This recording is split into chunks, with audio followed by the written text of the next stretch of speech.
5 of the former Colombian soldiers imprisoned without trial for the assassination of Haitian President Jovenel Moise in July have told CNN that they have been framed.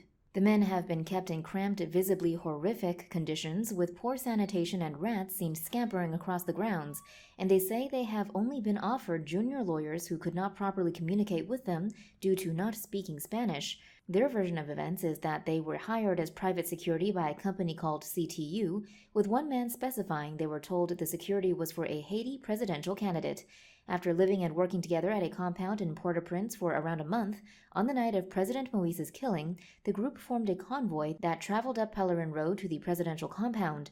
Shortly after this, President Moise was fatally shot and his wife Martine Moise was seriously injured, and here, the men imprisoned for the incident told CNN they were simply useful idiots who did not commit this crime. However, when asked for further details of who was responsible, they said they feared for their lives if they were to offer details now.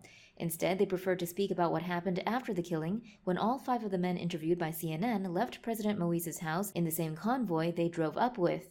First, the men say they were boxed in by Haitian security forces, which forced them out of their cars and into a nearby building, where they took shelter for some time. Hours later, they fled out the back of that building and up a steep hill, where they entered the Taiwan embassy. Taiwan's foreign ministry says at this point the men tied up 2 guards, but subsequently they were tracked down and gave themselves up to security forces.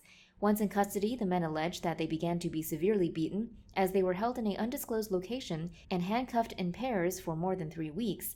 The men then say during this time they were made to fear for their families' safety before being forced to sign declarations that they could not read under duress, although a Haitian federal government spokesperson said they were provided translators so they understood what to sign.